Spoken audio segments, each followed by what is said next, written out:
Hello world, this is Naiji Coach, and I'm doing what I do, which is investigating the human condition and the meaning of existence, including lots and lots of cases in pop culture that relate to the mojo phenomenon. Today, I'm going to be going over more on models. I'm also talking about medical marijuana, um, things I've experienced going to the gym recently, some thoughts on our latest Mode Reading quiz, a question from the forums that came from Nijai Maya the Bee, and then I'm going to have a special guest, Xailyyne, and we're going to talk about some updates in the cast of some of the shows that we have watched over the years and some that are watching now relating to purifications that have been going on in the data. And then we're getting into the MMA bubble. So lots of fun stuff to talk about there. Alrighty, so let's go ahead and get into it. Models. All right, last time showed you a bunch of Xailyyne that have been added, but this time I don't have many additions. It's mainly going to be purifications, and they are mainly Xailyyne. Okay, let's see here. So first one, all right, is Carla Burney. She's gone back and forth between Naiji and Xailyyne over the years. Tricky case, heavily laden as well. But now with this influx of models, I'm feeling a lot more comfortable in telling apart the Naiji from the Xailyyne and the Xailyyne, which is really, really important to do. It's tricky because they can do a lot of the similar maneuvers in the modeling, so they have the riff similarity. But then also, there's the fact that the Xailyyne we've mentioned are so easily to project onto, so you have to watch out for that. And then the Xailyyne can push on you so easily. You have to watch out for that as well. All right, when one's doing the mojo reading. All right, who's next? Next up, we have Leticia Costa. She's been down as a Xailyyne. Saw Genez, but I was not used to this kind of Xailyyne, but in the modeling mentioned a lot of the more sort of winsome, otherworldly quality. Because a lot of Xailyyne can go much more robust, vigorous kind of riff. Not that she is not robust and vigorous in her own way, but she doesn't project it in such a obvious way that a lot of the Xailyyne ladies do. All right, Leticia Costa. Next, here's a biggie, Mila Jovovich, Xailyyne. Boom. So, cool thing is, I now know what she is. That helps a lot. Does mean that her with, I think, Nija Luc Besson, it was inspirational relationship, but not an ideal inspirational. See here, she has actually a lionic look that's easier to see now, but lots of nye, lots of knots of the lie, very, very slinky, a slinky, mischievous quality, very common. Next, Miranda Kerr. She's one that I thought might be a Vijay, but now I'm seeing is again a Xailyyne, but with a lot of the V you can see in her eyes, very bright. This has been very helpful to distinguish some different female riffs. Here's a nice one, Kelly LeBrock. This is big for me. She was a movie that I was really into growing up, which is Weird Science, and so that has kind of a soft spot in my heart. So I think I saw her as a Nizai because of my simulator renditions of the movie where I went and did my own fantastical things. I'm sure I kind of just converted her naturally to an adaptive with Ni. But the real person, the real actress, Kelly LeBrock, I believe is a Xailyyne. Again, a bit more demure in some ways than we see from, not as maybe brazen, so to speak, as some of the Xailyyne we are used to seeing, or I'd seen previously. Next. All right, Carrie Otis. All right, Carrie Otis, Xailyyne. She's another one. She was in a rather tempestuous relationship where I think she felt that she was kind of dominated with Naiji Mickey Rourke. And again, this kind of riff, Xailyyne are very sensitive. And as has been stated before, Xailyyne, after probably the Nijai, are very common as objective mojos to think they're subject because of their sensitivity being romantics, values-based and interpretive. But I'll be more familiar with this going forward. So the fullness of the face and the amount of tonal quality. Although it's tricky because she does have rather sheer-looking cheeks, but that's just the bone structure. It's not the musculature, the facial fascia, which is what needs to be tracked. All right. Laura Stone. Laura Stone was fairly easy to get now. I thought she might be an IG or a Xailyyne before. I wasn't quite sure what I was looking at, but it's actually a Xailyyne. And the actress from Black Sails, a TV show, Hannah New, once I realized she was a Xailyyne, interesting enough, because I misread Hannah New as Nijai, and Laura Stone I misread as I think Xailyyne and Naiji over the time. But those two riffs actually remind me of each other, and I feel good about that one because that's cool how you can be taught a lesson even though you may have misread or gone different direction individually. They'll still connect.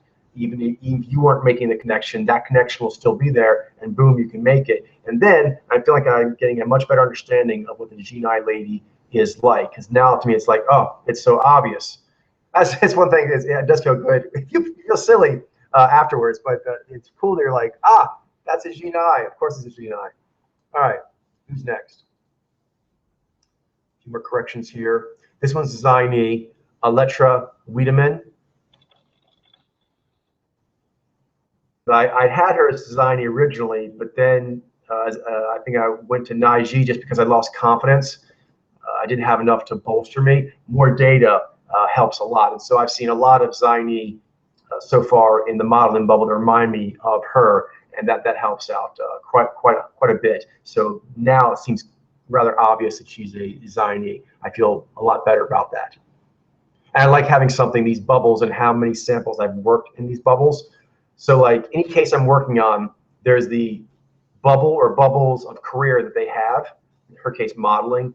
In some cases, it's modeling plus acting plus music, whatever. But the relevant bubbles, to have 1,000+ samples there, and then whatever I'm thinking the person might be. Is it a Naiji? Is it a Xailyyne? Is it a Xailyyne? I'd like to have 1,000 of all those. So all the major relevant factors or trends that would be in this case that I'm looking at, I'd like to have 1,000 or more samples of that relevant cross-section of humanity. Awesome. We're getting there. You're getting there. A few more. Anything else? Okay, that might be it. All right. We are done with the models. We're now moving on to medical marijuana. All right. So this is part actually of the discussion of psychedelic experience, of which I've spoken on already in the Father Proclamation as part of the Ambassador Incantation. But now I want to go over a bit more about marijuana in particular. First of all, those who don't know this, I am a medical marijuana user. It should be fairly obvious, I think, to most people who know me and how I roll. But if it isn't, I consider myself to be a modern-day shaman, and so psychedelics of natural variety are definitely on the table for me. In my case, I also have a lot of medical situations, as those who know about my eccentricities and disabilities know that the marijuana is helped with as well. This is probably a topic people will be interested in, so I'm not going to try to get into it all right now. People can ask questions or whatever, and we can discuss from there. But I'll just do some basics. Those who don't know, marijuana comes in two major strains: sativa, which is more of a mental high. It has your thoughts step away from the basic ongoings of the world, and you get real heady. And then indica is more of a body high, kind of being more like being stoned, so to speak. You tend to get the munchies, and you're more comfortable. It helps with pain, physical pain a bit, and a great deal, and also anxiety. So it's very good for calming. All right, next, those who are interested, I personally like to use a vaporizer, volcano vaporizer, because vapor is much healthier than smoke. You just get the heated essence of the marijuana without any of the trouble of things burning, so there's no combustion involved. And I do also like a gluten-free bounty.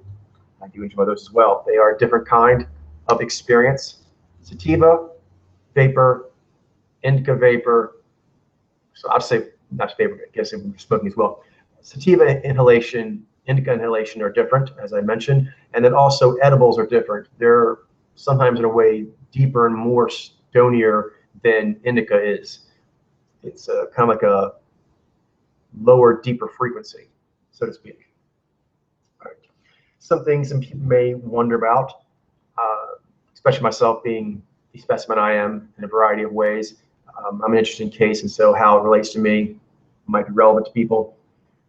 First of all, does marijuana make you lazy? Not for me. I think people don't know how to use it properly. What it seems to do to me, I believe it happens for everyone, is it helps your synapsia even itself out and talk to itself better, which is great. But the first thing that's going to happen is, since the world is as out of sync with the natural way of things, one's peak pathways, it will make you, two things you may have heard about. One is you kind of want to check out. You want to remove yourself from what's going on and just sort of chill out for a while. Because first thing is, you're damaged, you're injured, you're fatigued, so on and so forth. So the first thing that'll happen is you'll want to just take better care of yourself. You want to chill out and not be so hard on yourself. That doesn't make you lazy. It actually makes you refreshed. Some people never go past that. They just keep doing that and doing it because they don't really understand what the process can be. But that happens.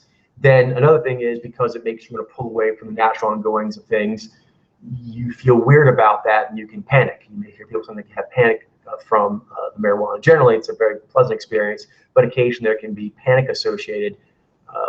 And that is generally because that you start feeling this disconnect between you and the world, and it's uncomfortable.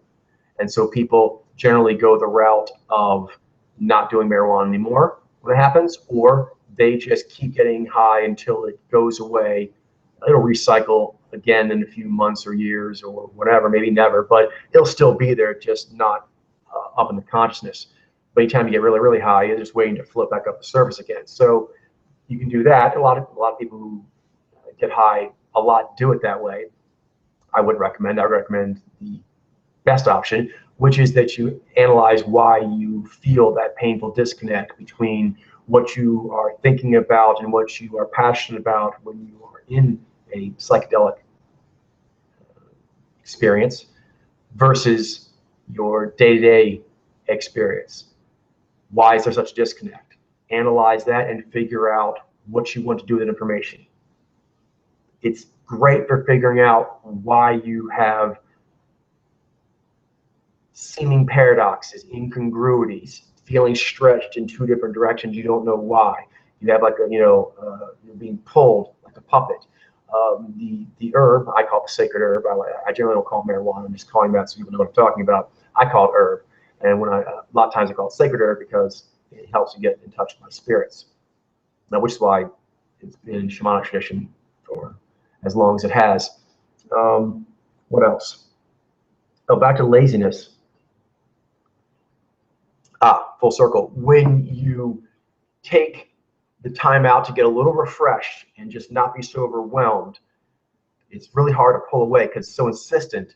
You need to do this, you need to do this, high risk this. You don't think about those kinds of things because that might make you question what you're doing with your life, and you don't want to be having those kinds of thoughts. So you need to feel just refreshed enough to have that kind of mental space. And then you need to allow for the discomfort or the low moments as you have realizations, and then work with them. When you work with them, it's going to make you want to do things, improve your life, improve yourself. So if done properly, it will not make you lazy. That's like saying that companies that send people at the highest level to think tanks over the summer are lazy. Why? Because they sat around, did concentrated sessions of thinking and being in a special kind of place that doesn't have a normal stimulus that you normally have. So it is free of any kind of bothersome or problematic distractions, and you are being given enhancing stimulus, enhancing stimulus, things are interesting, music, lights, whatever, in these think tanks. That's usually what happens, and it's conducive to upper thought. And then you have that upper thought, you capture it, you figure out what you're going to do with it, and then you'll have a great urge to put it into action, to make forms with it. So you'll be really charged up afterwards because you have a really good idea now. You took a time out, let yourself get your special place, had really big thoughts of how to do things better, and now go do better. Go do better will take a lot of energy, and you will have it. In fact, it's not just not lazy, it's the opposite of that, because you'll have purpose. If you do it right, having psychedelic experience improves your understanding of what purpose is and how it relates to you, what your purpose is now, at this moment, and going forward, in a variety of things. And then when you go at them, you will go at them with wisdom and purpose. So you'll have a lot more energy to give, and you'll want to give it. So there's that. Next, memory. There is short-term memory loss, but I have memory problems all the time. So for me, as those who know, I'm an IG to start with, and I have serious problems even for an IG. But still, it works the same way, which is I get in a artistic state and worked up, and then I begin to speak and to get into things or to write. And as I do so, my phenomena will flow.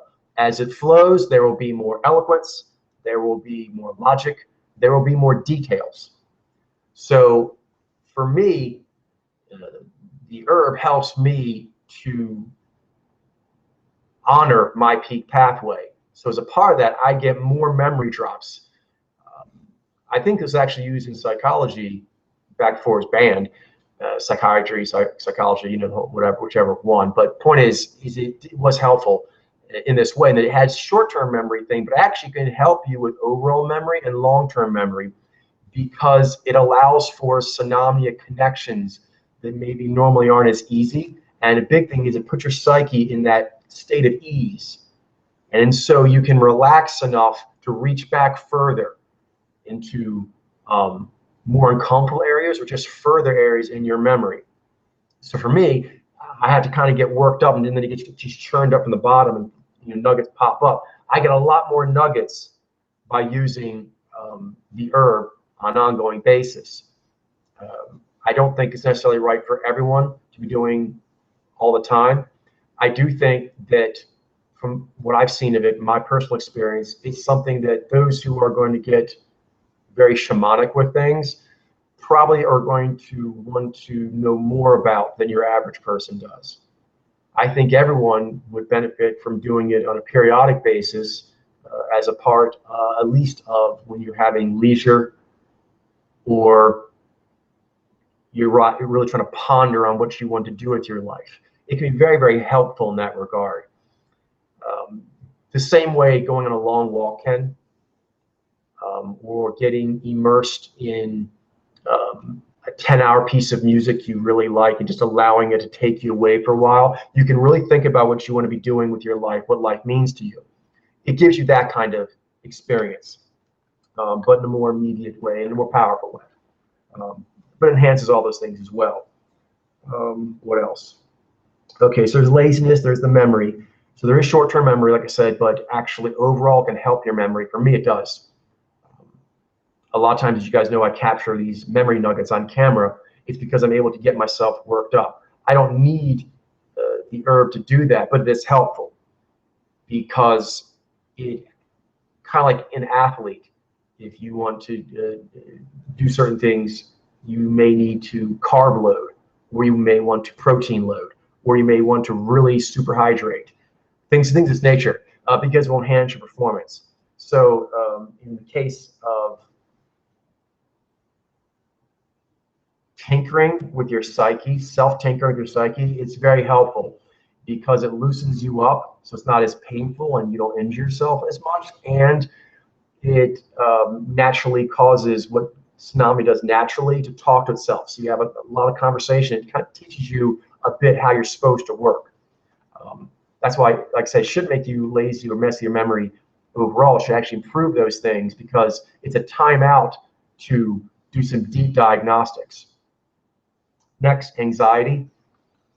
For me, it helps. Most people that do herb find that it helps a great deal with anxiety. It can cause anxiety sometimes because you will become more aware of what's going on. Those who do mojo reading are actually going to be familiar with a lot of these sensations that go with it, where you feel foggy and then you feel much clearer and stronger afterwards. So foggy and wobbly, but then you feel sure and stronger afterwards. If you learn something and do positive effort with what you learned. Let's see, what else? Not much more. I'll just say that I myself do it as medical reasons here, but I also do it for personal, artistic, shamanic reasons, spiritual reasons. So I will be living my life as Xailyyne and I find places that we want to live over the years that are the most conducive, wherever the campaign happens to be in, what stage the campaign is at that time. I'll make sure that that is a major factor in where we decide to go, is that there's at least medical marijuana, but preferably where you just can do it, because it's really quite silly that you can't. Marijuana is superior to alcohol, to cigarettes, to anything like that. In fact, it really can't be grouped in those categories because it's not unhealthy. It's superior to all the pharmaceutical grade narcotics and the pharmaceutical grade stuff you get with a doctor's prescription. It is superior to all those things as far as I can tell. And I have some experience with the human condition and those various things.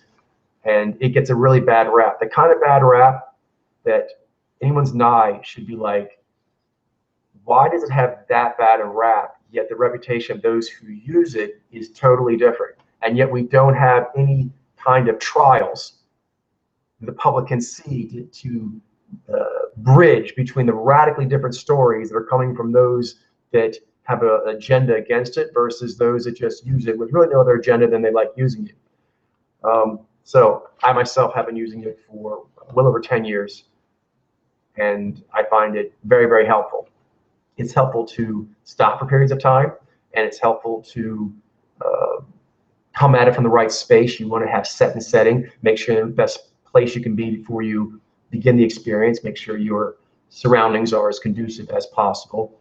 And make sure that you do something with the material that gets stirred up in the process. That's basically it. Myself, I've been doing this for over 10 years, and I will continue to do so. I think it's very helpful, and I would be upset with anyone who tried to stop me.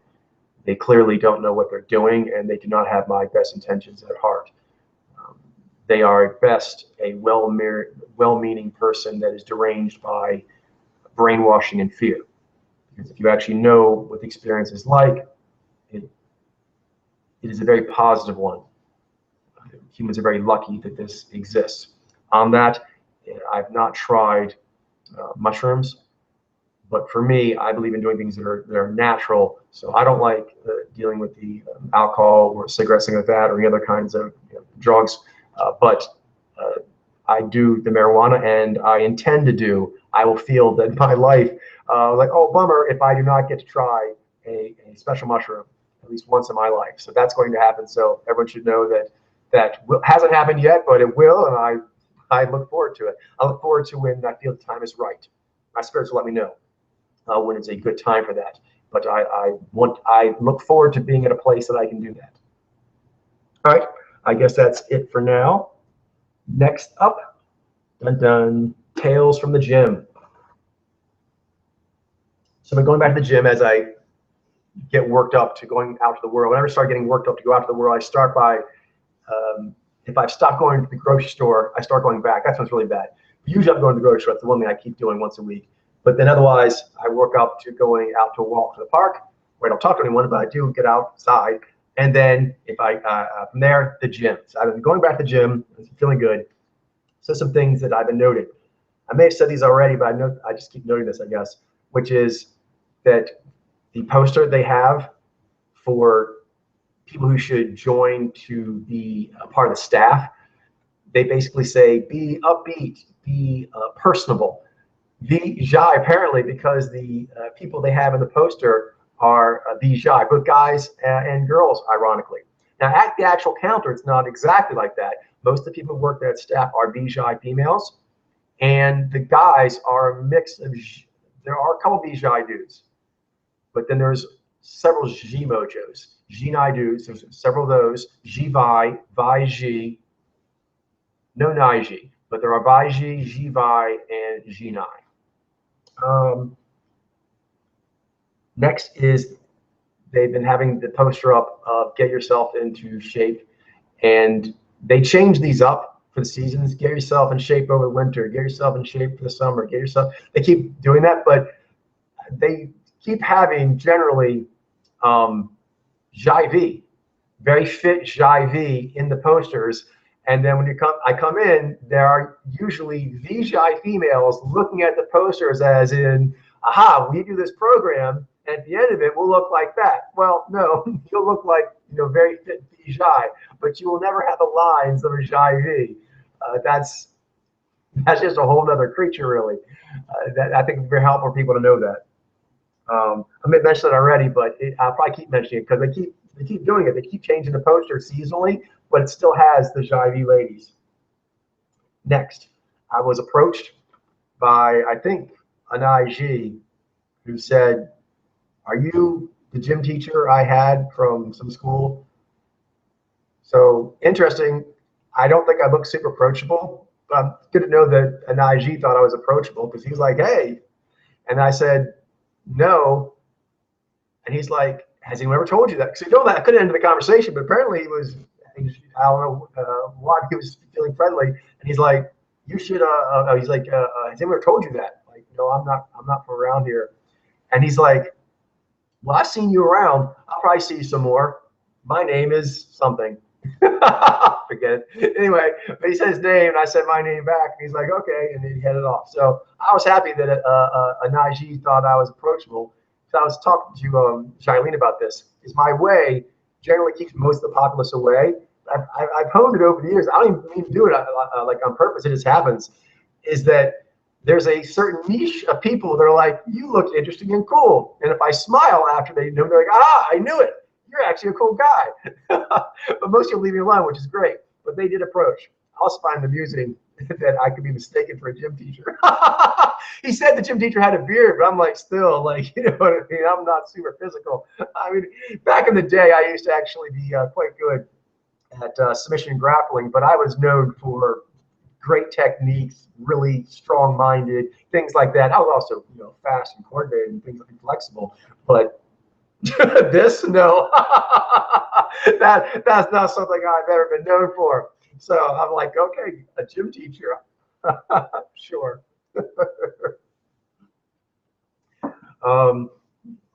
Not unless they have some hippie philosopher gym teacher. Okay. Next, that Nizy guy keeps approaching me. He seems nice, but I feel bad because I'm forgetting stuff in our conversation. But he's now revealed to me that he's gotten married. And so I'm thinking he's revealed some other things too that are personal. I'm like, I should probably reveal more. And I'm waiting till next week. It should be very interesting. See what happens. I'm not going to do it next week, but next week I am going to try to make that one page I talk about where I basically say, this is me to anyone who first meet me anywhere. And so we've been talking for a while. I don't really remember our conversations, but I think it generally has to do with pop culture stuff, and I'm good at that. So we've been talking, and I think it'll be a good time to do it because he has noted that I'm odd. He also, he's fairly down because he brought up a conversation of psychedelic experiences and the fact that he did stuff back in the day. I think he's trying to feel me out in Night Alpha style. So I was like, well, he's like, I did this back in the day. I'm like, well, I do marijuana now. And he was cool with that. So he knows I'm fairly odd. I generally keep time at the gym, not by looking at the watch or clock or anything. I just close my eyes and I breathe a certain amount of breaths, and that tells me my time. The breathing like that, with my eyes closed, sitting pretty much still the whole time, most people are like, we're just going to leave him alone. He's doing his own thing. So he's seen me like that, and he apparently is like, you're neat. I think that's neat. So anyway, he thinks that's neat. And I've mentioned the herb. So now we'll go to the next stage, we'll actually start. And I mentioned my project. I mentioned my project vaguely to him, and he was cool with the general concept of it. But now I need to mention that I have some issues, because otherwise it's getting to the point where he's sort of like, hey, like we have an ongoing dialogue, but I don't keep that in here the way other people do. So I'll need to explain to him that I have HSP, that I have memory issues, and that I really can't do much logical sequencing except for my case. But on that, I'm boss. So I have to figure out how I want to say that, and then I'm going to say it to him, and we'll see what happens. He's pretty cool so far. Last little nugget from the gym. I was there, and just a little interesting conversation. Two, I believe, Xailyyne, and it looked like they were, I don't know, either related, two dudes, either related or coworkers. They looked fairly chummy, and they were having a conversation. One of them was the older one. They both looked like maybe they're in their 20s, but one of them was the older one and was instructing the other one on life. It was quite interesting because they were doing some noggin G, Xailyyne style, I think. The one was talking, he didn't have any facial hair, but he was talking to the other one who did have facial hair. He had a goatee. And the one who didn't have facial hair was saying, yeah, I'm thinking about getting a mustache. And the other guy goes, no, you don't want a mustache. And the guy goes, but I think it might, make you look more mature. He's like, it's just going to make you look, as an important note, they may have been Mexican or South American, but one of those. And they were saying, the guy says, the older one, he said to the other one, no, that'll just make you look super Mexican. I quote. And then the guy, the one with no facial hair, the mentee, the Xailyyne mentee in this situation, he says, oh. What did he say? Oh, yeah, he pushed back with, I guess he was attached to the mustache idea. He goes, no, but I want to style it like a state trooper. So kind of go for state trooper look. And the Xailyyne mentor is like, no, when you look like us, you have a mustache, it just makes you look super Mexican. It doesn't matter how you style it. That was his 9G on the subject. And then, so then the young one says, but I'm not sure, I don't think I said anything. That's just implied that their option would just be maybe a beard or a goatee. But he said, I'm not sure about the goatee, though, because it kind of makes you, I guess maybe he was trying to push back on the fact that a mustache would make you look super Mexican. He said to the mentor who had a goatee, the goatee kind of makes you look like, like you're like a drug dealer, some sort of like Colombian drug dealer or something like that. And so the goatee guy goes, yes, but that's cooler. That's like a GQ gangster, like a drug dealer. You know what I mean? That's like, it's got, you don't want either one. Obviously, you don't want any of this, but you got to pick one. You want to be seen as a gangster because his nigh it's more GQ. Being a drug dealer was more GQ, which is in this context, I'm assuming was a positive, as he posited it. And so I don't know how it all panned out from there. I was busy on my way, but that's what I caught on my walk by. So I don't really have anything insightful to say on that, other than to just share that happened. I had the ability to read those two V's I had in the conversation, and now you guys know it as well. All right, next up, some thoughts on the weekly quiz. From here, Glenn gave some thoughts, as she usually does, and this one particularly kind of jumped out to me. Nige Glenn says, I'm glad to see that overall I was right in my assessment of the quiz and how I was going to turn up. I like being able to predict that I'm going to do well or not on a quiz, and it shows I'm beginning to understand myself and where I'm at as a emoji reader in general. It's a great skill to have in being able to not just read others, but oneself and their own state. Very, very true. I tend to neglect this aspect sometimes, but taking the time out to actually pay attention to it is starting to work well for me and give me upgrades I normally don't seek to acquire. They nonetheless help me very much, so I'll continue in this direction and see where it leads. definitely. That's one of the things about mojo reading is it requires you to perform an artistic activity, a spiritual activity, a personal discipline activity in a way that you can see if you're being successful or not. And over time, and that's what he's alluding to here, you can even feel if you're going to be successful. Like, oh, I know what you need to do a backflip, and right now I don't have it in me to do one, or I do have it in me to do one.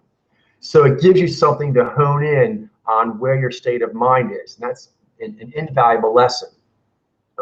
This actually relates to pretty much anything you're going to do in life when you exercise your peak pathway. Is there is what you believe maybe as the apparatus you want.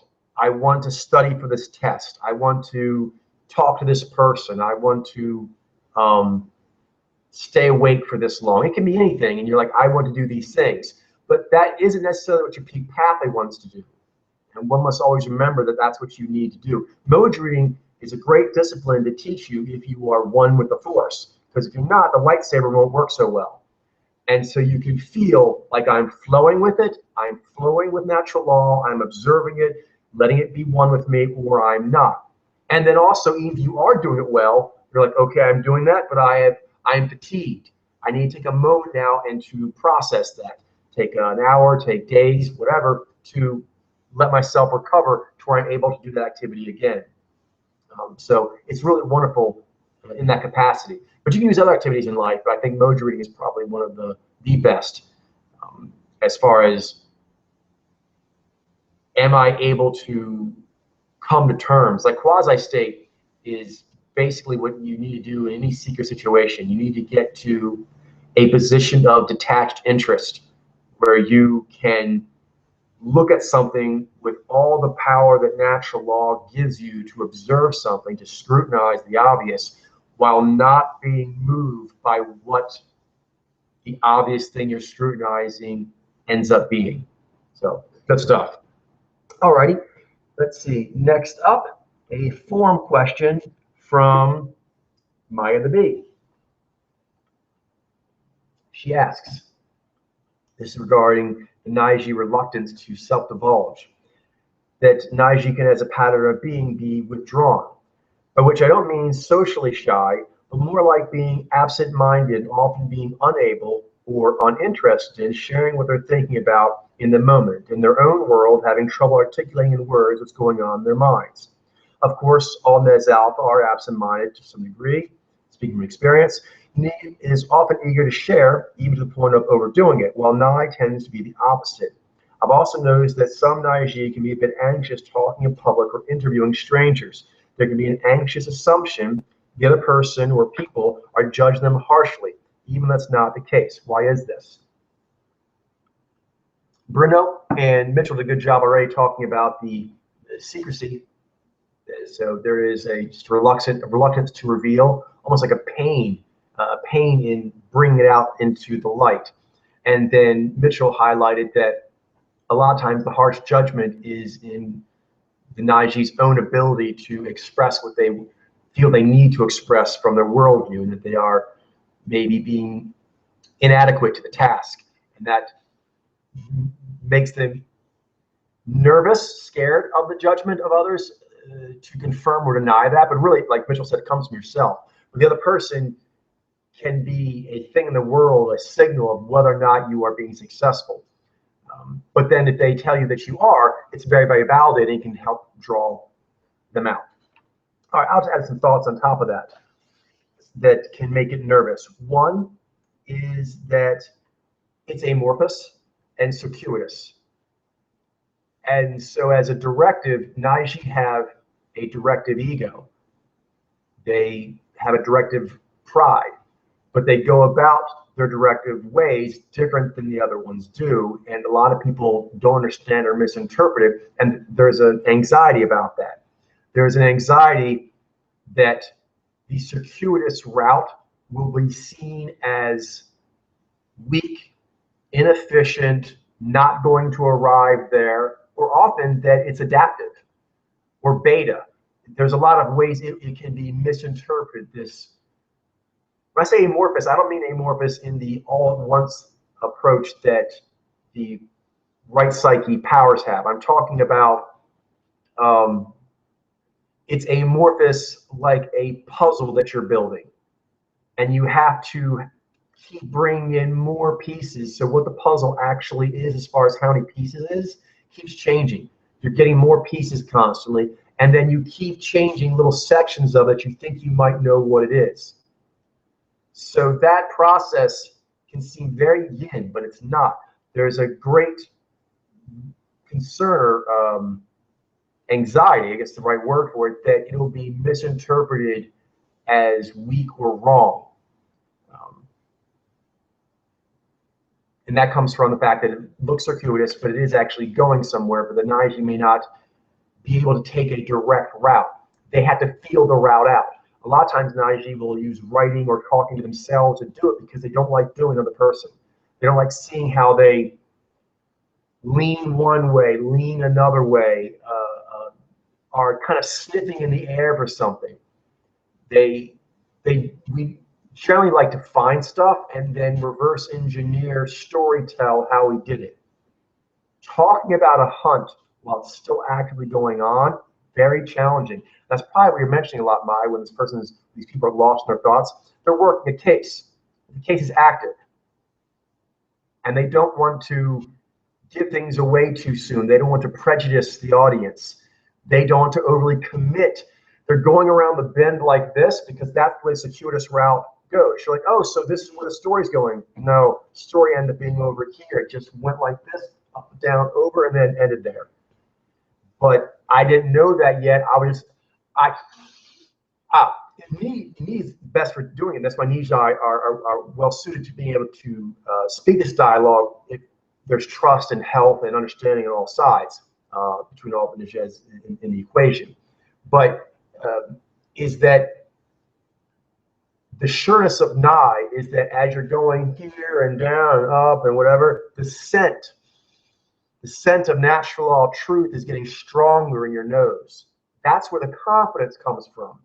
But the route is full of foggy doubt. The route is full of doubt, but not the scent. The scent is truth. You know you're on it, and you know you're getting warmer or cooler. You're getting closer or farther from it. You know the scent has stayed the same, not just intensity, but in flavor, or the flavor has shifted. So those things is confident. But the normal thing, when you try to explain what's going on with you, the normal way you articulate a story is challenging. So I guess the best way to talk about it is an author, Naiji authors, and Nijai as well. So it's a dialogue that should be easy to do. But obviously when authors meet, it's not easy to talk at first. And that's because it takes time to develop the ability and to do it at all, and the trust of talking about a book in general, just to put your heart on it, that you already did. Next stage is to talk about a book that you already did, but more that actually was written there, to talk about the experience of writing it. Most authors, often won't do it. Definitely not for interviews, things like that. So there are very few people they will do that with. Some of them don't do it at all. They should. They should find some people to do it with. So Naiji won't do it at all. That's a problem.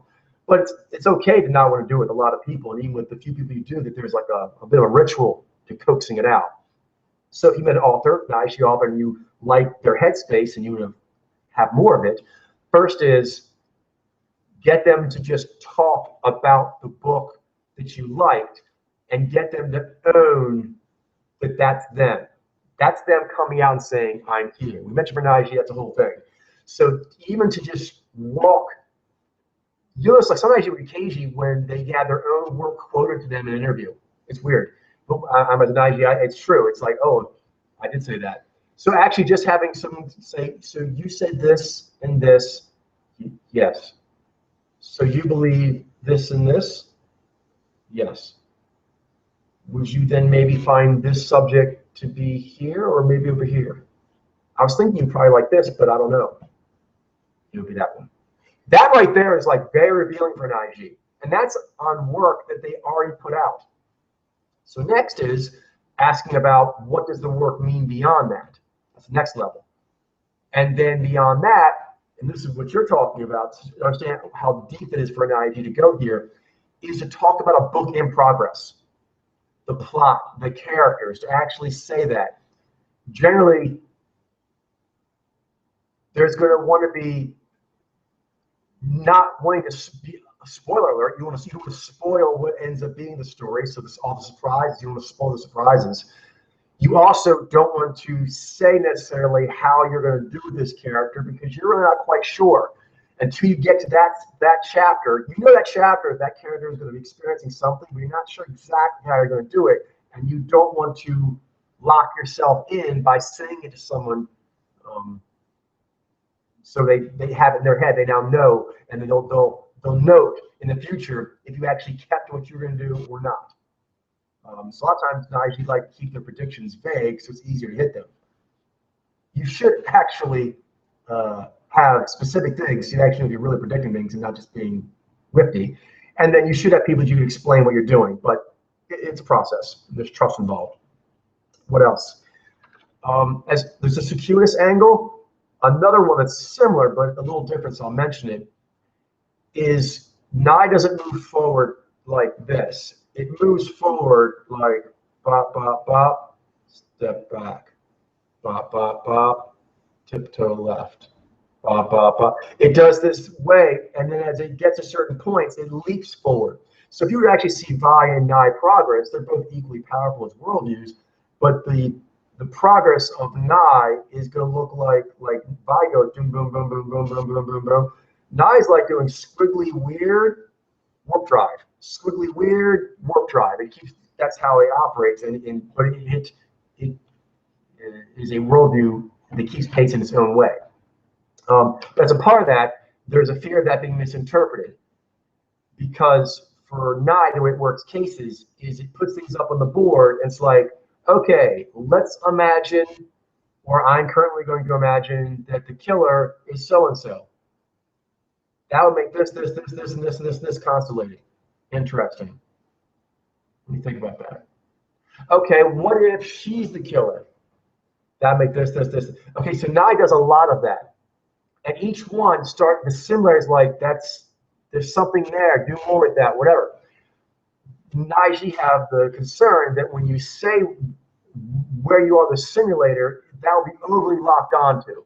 Again, this is why having knee shy is designed for, because knee's like, oh, knee, and it'll naturally start juggling. That juggling quality lets the Nye know, one, you find interesting. That's important because you found interesting enough to juggle with. But the juggling, it shows the liquid nature of knee, that it is grabbing it but not holding it. It's grabbing to juggle. That's how knee grabs. Nye's very leery of pretty much any other way of it being grabbed, because it'll be misinterpreted, dropped, so on. And so people often get upset, something Nye you're used to, when you start trying to learn something and you'll paint a picture, and people get overly locked onto a picture. One of the many pictures you paint in order to get your head around something.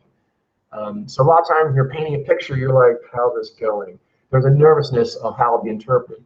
Over time, if there's coaxing and good rapport on it, it becomes natural, and it's actually very rewarding. IG will enjoy the few people that they like doing that with. And it doesn't have to be niche. I mean, anyone that actually learns that dance.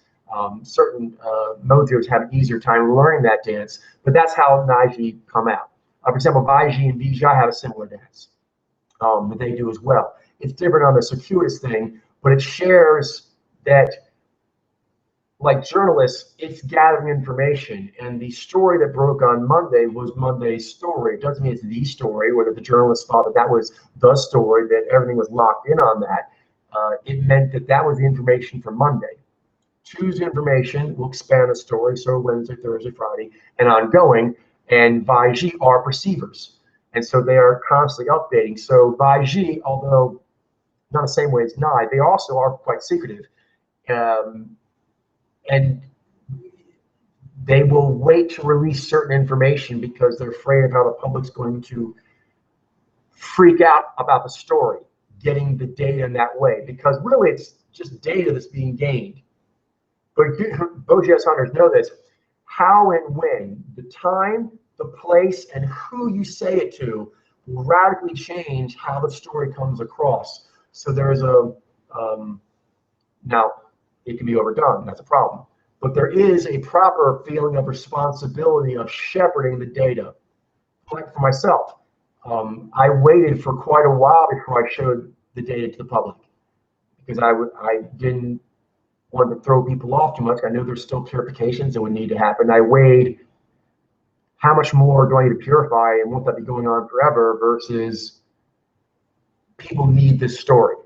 And so that's something that needs to be weighed. A lot of times they just, hunters have an anxiety of, is this the time to do it? Is this the place to do it? Am I ready to do it? Is this person ready? Are they the person at all that I should be saying this kind of story to?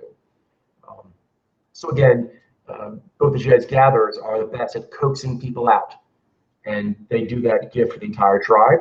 But particularly it is first done for their others because they do have this difficulty with coming out. And then when they do come out in monologue form. So both the Diaz gatherers are good at getting the anxiety to alleviate so that the monologue can begin, and then actually taking in monologues with their thee or knee, and then resonating and going through a peak pathway, and then making the whole story go, the whole complete package of both the mojos together.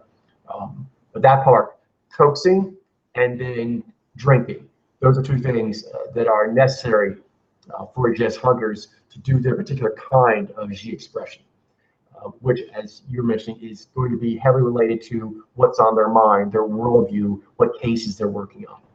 All right. I think that is it for now. It is time to bring in special guest, Xailyyne. Dun, dun, dun.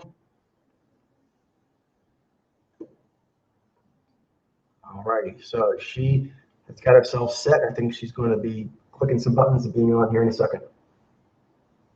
So with her, we'll be talking about TV shows, purifications on them, and mixed martial arts. Hey there, Xailyyne. Hey, Coach. How are you? Good, good, good. Okay, fun. I'm very glad to have you here. It's very exciting. Yeah, glad to be here. Okay, so quickly, why don't you go ahead and introduce yourself to the audience? Okay, I am Xailyyne for all of you out there. Hi. She's a bit shy, so we'll want to make her feel welcome, and I'll be helping to coax her out as well. So first of all, she didn't say it, but I'll mention for her, is she's been with Podlayer from the beginning that I made it public in the very earliest of days, been a trooper through all of that, and helped in so many ways I can't even begin to count them all. So thank you for that. She's also very good at mojo reading and is good at teaching it to others, particularly helping them to understand the basics, to feel safe, which is critical to the process. And she does a lot with mojo journalism. She and I talk cases all the time. In fact, currently, right now, what level are you in the practitioner program? I am currently level 34 all around.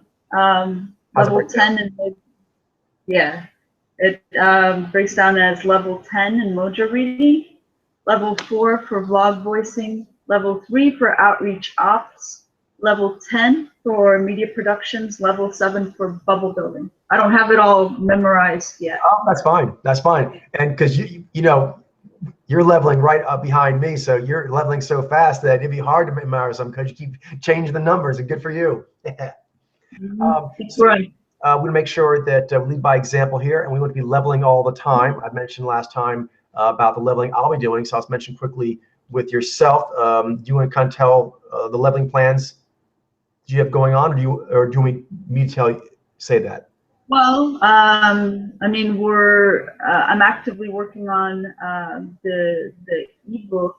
Do you mean at a higher level, or No, that's right. kind of? That's right. You're working on the ebook, getting lots of credit there for track 3, and then Yeah. once that's done, we're going to be power leveling on the collages, and then going into your voicing. So I'm really excited to do that.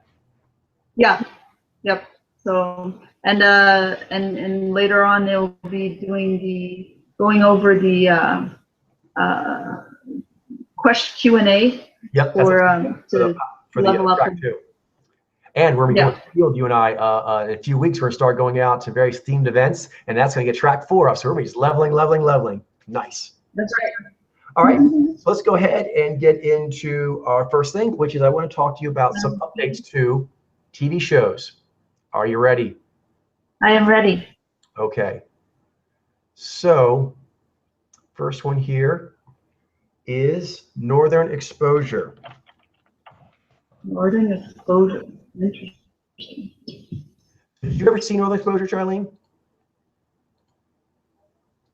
I watched I'm not shows that I watch the most. Okay. But I did watch it. Okay. So it had good energy. I remember that part. Yeah, it did. So I will probably the ones coming after us, you'll know a bit more. But anyway, this show is one I really liked for the energy that you mentioned, and the one that updated Xailyyne was her. Janine. Oh, it's she.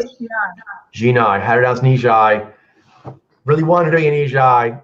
And also, I don't know if you know much about her, but she's one of those very sensitive Gina. Doesn't always kind of exude the most self-confidence, you know what I mean, that some Gina have? Well, I think more, she has good deny development, so she seems more cagey than some other Gina that I've seen. That's very true. If you take a look at pictures of her, you notice like she has kind of like this nervous look a lot. That I think maybe is one reason I thought that she was a Nijez. Yeah, it just. You mean her smile? Sometimes, a lot of times, that smile kind of gives us like this full confident. Her looks very warm, but doesn't give necessarily that full confident vibe that I associate with Gina. I'm not sure why that is. I mean, I think it's more gives more skittishness. I was wondering if you thought, I was just kind of speculating, maybe some is like a lot of Nye is a riff, but then also perhaps maybe some life experiences, maybe some hardships. I'm not saying I don't really know her well enough to say that, but yeah, I really couldn't say. About her. I don't really know her story. All right, so there's that one. Next up is, let's see here. This is fun. Indeed. Okay, I think you know these. Oh, did you watch House? Didn't you? I did. All right, so there's Lori. Right, the man there. I never got into this show, but I know a lot of people liked it, and his performance, I think, was one of the main. I can't see it right now, by the way. You can't see it? Oh, thank you very much for that. Get that on there for you. How about now? Yep, there it is. Boom, there he is. There's the man, but the update is dun dun dun dun dun dun dun dun dun. Boom. Oh well, yeah, she's a big one. That's a big one. Because she's not. She kind of started out with in house, but she's bigger than that now, right? I mean, not bigger, but she's known for other acting.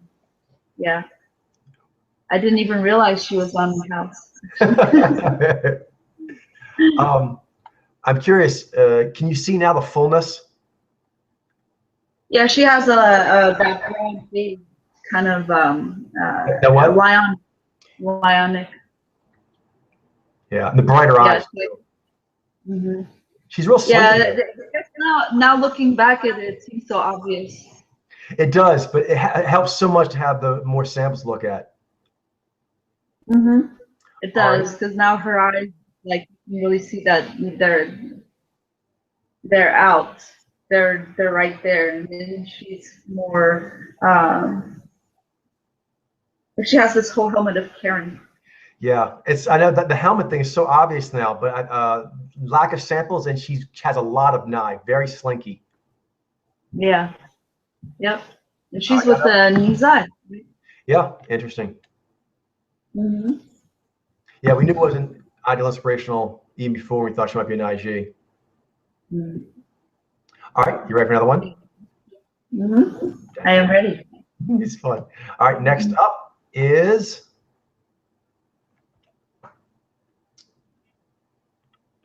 By the way, I can't see your screen anymore, so whenever you want to share. I'm going to bring up, it's going to be That's not it. I get the wrong one. Sorry, everyone. I'm learning. There it is. Okay, it is right. Just run. All right, there we go. Okay. You see it? I can. Yes. Chuck. Dun, dun, dun. We watched that a bunch. We did. Ready for mind blown? There it is. Oh. Yup, yup, yup. It's so obvious now. Look at her face. So Yeah.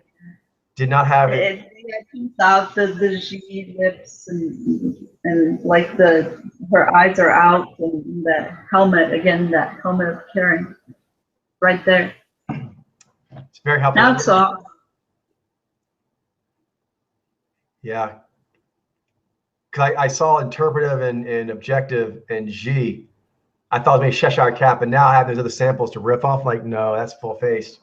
Yeah, you can see it going up into her cheeks and into her eye. Like it gives that what is it? It's not a veil of caring. It's helmet of caring. helmet of caring. And actually, her character even one is that, you know, in some ways it gives me a little bit of riff of, is it Adrian? No, I forget her name, but she plays Mockingbird in Agents of S.H.I.E.L.D. Agents of S.H.I.E.L.D. Yeah, I can see that similarity. All right, so speaking of Agents of S.H.I.E.L.D., update there. Yeah, you're like, what's it going to be? Next, more surprises. More surprises. This one's a big one. Okay. Are you ready? They're all big. They're all big. I'm ready. Dun, dun, dun, dun, dun, dun, dun, dun, dun, dun, dun, dun. Bam. Yes. I can't see it yet. Oh, I'm teasing you. I'm sorry. I'm so mean. Here we go. Testing me, aren't you? No, that was just me, my memory. All right, here we go. You see that? I can see. Yes, I can see the description. There we go. Okay, here we go. Boom, dum, ba-dum, da-dum, da-dum, da-dum, da-dum, bam. Oh. It's this demure. She's a very demure riff of Xailyyne. It is. But now it's full face. Nightly in the mouth area, in the jawline area, but not in the eyes and the full helmet kind of look. Well, Keira Knightley, we still have to believe covers an IG, I believe. But I mean, I know what you're saying. Yeah, no, I know about the G as opposed to never as Xailyyne before. Right. You remind me a bit. The help me with her was Jillian. Is it Jillian or Gillian Jacobs from Community? You know what I mean? That very kind of like affable, goofy kind of Xailyyne. Yeah, yeah. Mhm. All righty. So, so those all kind of came from the modeling bubble and noticing the Xailyyne action going on here. This last one has to do with Nizi ladies. And this is a current show, so we have not done this one yet in the Hangout. Ooh. Intriguing. Okay, so it's going to be 12 Monkeys. Oh, yeah. We love that show. All right, so can you see? I am seeing Agents of S.H.I.E.L.D. All right. You can do it. Mm-hmm. There we go.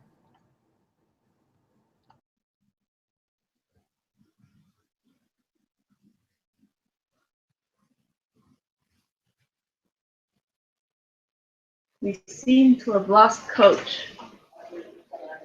You did. It's still live. Yeah, let me go ahead and send you the link. I'm going to reverse send the link over to Coach. Repaying the favor. Okay.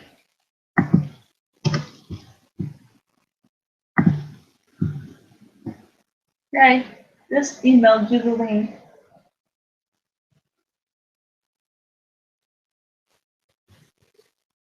You are welcome.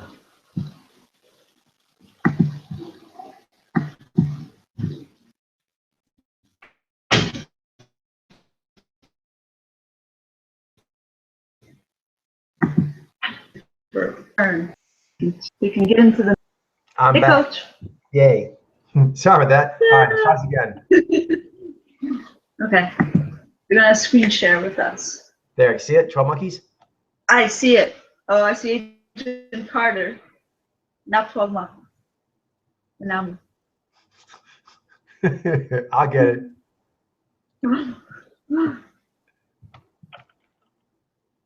All right. You see now. Agent Carter. Your face. How about now? 12 monkeys. There, finally. All right, so let's do it for the team. Here we go. Great. Follows the journey of a time traveler from the post-apocalyptic future who appears in present day on a mission to locate and eradicate the source of a deadly plague that will nearly destroy the human race. All right. Yes. Go ahead. Xailyyne. Aaron Stanford. All right, she's already been out. I'm not sure if she's been released or not. But anyway, there she is. Xailyyne, Amanda Shull. Those are two main characters. Oh. Now, she had been out as a Xailyyne. She's a nice Barbara Sakawa. Very good Jai. Great, very good actress. We won't give you spoilers right now, but very complex role. What do you think of her? No, I think she has a lot of gravitas. How about her character? I was curious. Oh, the character. She's a complicated person. Very complex role. It's very hard role to pull off. Because in a way she makes so many mistakes. She makes mistakes and she doesn't necessarily, like, when you get down to it, it's kind of like toes the line of whether she's doing it for the right reasons or not, like the heroic reasons. Would you consider her a hero or just an protagonist at this point? I think, she feels like she's a hero for the memory of her daughter. So. But what do you think? What do you think? Well, I think.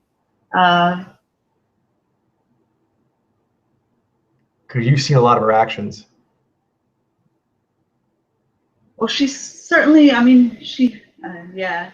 Is the jury out still? The jury is out.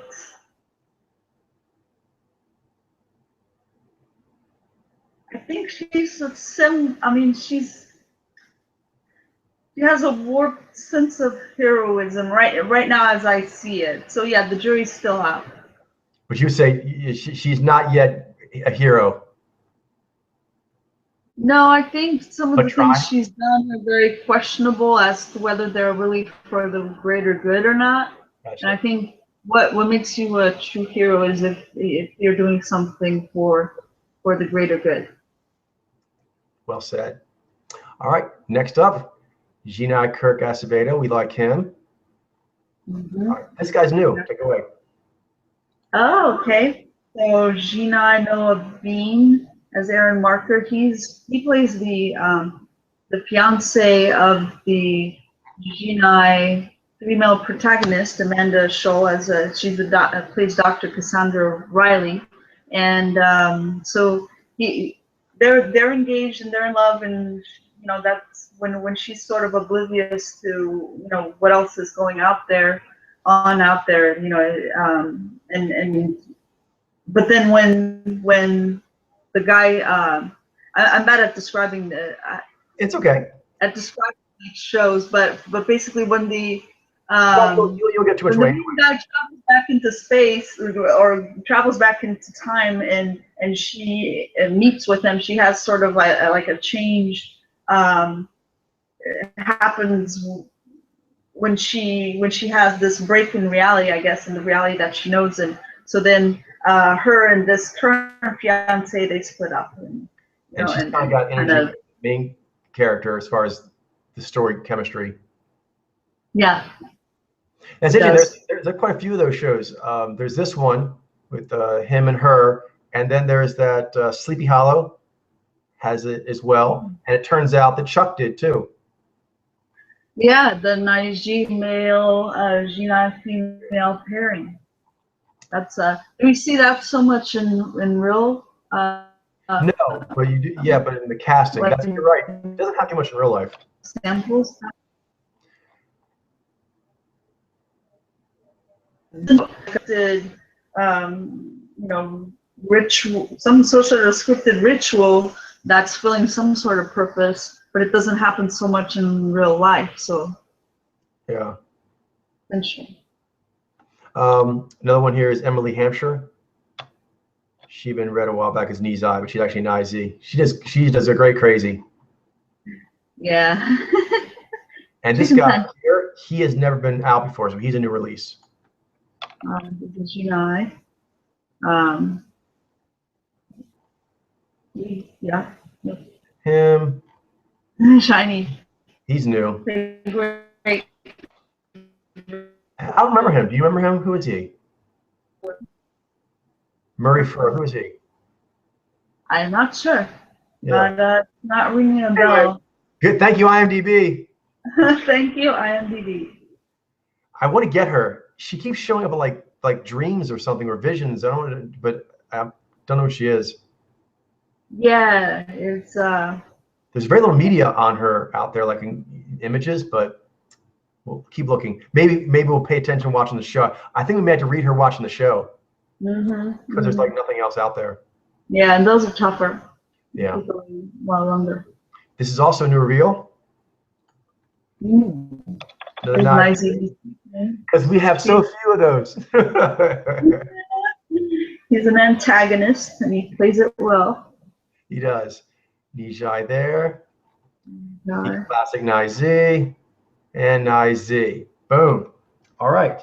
That is everything for the TV show updates. We're now going to be moving on to MMA. We got a bunch to go over there. Thank you, Xailyyne. MMA. Nice. All right. So first, talk a little bit why we like watching MMA. Some of the reasons I'll throw them out here, and I'm curious your thoughts on them. These are things that you and I have mentioned over the years watching MMA that we do find valuable in it. Although, obviously, it's not something we do ourselves, and some may question, maybe the moral worth of the activity. But I find that their game face they all go into, I like studying that. You don't really get such an opportunity to actually study the game face of human beings as much as you do there. Yeah, it's a very psychological, or psychology, like where you are, your state of mind, is really a crucial element for the game of like having a strong mind. Is really important for succeeding in this sport, and that's really interesting. And I find it interesting to see the competition of two humans like go, and it's very like raw. It seems very real of like two humans pitted against each other and trying to outdo one another. And these are high stakes for them, and they're and so they're going at it and with skill and technique, but to see who can impose the will on the other. And I find that very interesting because a lot of times it's not straightforward. It's not who you would think on paper the one who wins the match, and so that makes it very interesting. You mentioned several really good points there, Xailyyne. I'll just make sure that the audience catches them. You talk about the amount of effort that they're throwing at each other to actually see the realism of humans actually exerting at themselves, their body, but you're saying also their mind, their passions. You have to put everything in to be successful. And so it's the same. I don't like the violence, but I do find the beauty in the whole motif that, like you would watching the Nature Channel and you watch the various, high drama things that go on. Sometimes they're like, oh man, that sucks that happened. Do you know what I mean? But it is part of nature, and it's very interesting to watch it. The other one you mentioned is the stakes. Whoa, there's such big stakes, and you get to watch a human put it on the line, and then how they fight for it, and then what happens afterwards if they win or lose. I find that fascinating. I feel horrible when they lose, but it is fascinating to watch how they react to that. How's your Xai? Your Xai with the empathy. That must be my G. I feel, and my unconscious Xai, like when they lose, even people I don't like. Do you feel that? Even sometimes people I don't like. I don't like to see anyone like they're crushed. You know what I mean? They're just crushed. I'm like, oh man, that sucks. No, but yeah, I mean, my Xai really feels for them. Of course, I get really pulled into it. But then it's also like, because it's about the human spirit and overcoming struggle, and so seeing their story. I think I get I get sad when the fighter has a really challenging fight, and he gets defeated, and then he doesn't come back. That makes me he or she, yeah. What's that? Oh, I just said he or she. it's a co-gender sport. That's awesome. Yeah, my bad. But yeah, so but seeing like because what happens most often than not, what you see is like these stories of progression. You have the fighter career, and they have ups and downs, and they go through this human struggle, and I don't know, and it's like played out in this ritual, and I find that very fascinating. Definitely. As part of that, that's about the story, the arc is, I'd say, like demon slaying. It is really, I find, uplifting when you see that a lot of them, they use it as a way to kind of channel challenges in their life in a psychological sense into the match, and then they process through it with that other person. I know from back when I did martial arts that I wouldn't want to do this kind of thing necessarily, but even just full on sparring, when you're doing that kind of thing, either in grappling or striking, whatever, you actually have friends you'll do it with, and it's something you did as well, so you know what I'm talking about, where you need to learn through struggle, and you're glad there's another person that is willing to take on such a challenging acting role as your adversary. But you kind of require, even with a friend, you need like a mental adversary to try to beat you in order to overcome it. And then you feel good. And afterwards, you're like, hey, that was a great job. You know what I mean? I do love it when they actually are friendly before and after. Sometimes, obviously, you're game face. Yeah. You can't be friendly before. But I do like it when they, especially afterwards, even sometimes when they were like being really intense beforehand, but afterwards they're like, okay, we went through this experience together, and there's like a bond. It's cool. Yeah, and many times, yeah, like you said, like they may not start as friendly, building up to the match, but afterwards, because of how intense the experience is, and how, yeah, it's kind of a shared quasi-death, and there's a bond afterwards. That may not have been, they may have been very antagonistic, but they can, a lot of times, like by the end, if they both have a good showing, like they both are like, they both have a good showing. A lot of times they'll go in. Respect for the struggle that you went through together. Yeah. Another element that people, I'll say again about the stakes, as a part of that, it relates specifically to the fact that you can get damaged, you can be scarred and have broken limbs and things of this nature. So it's intense.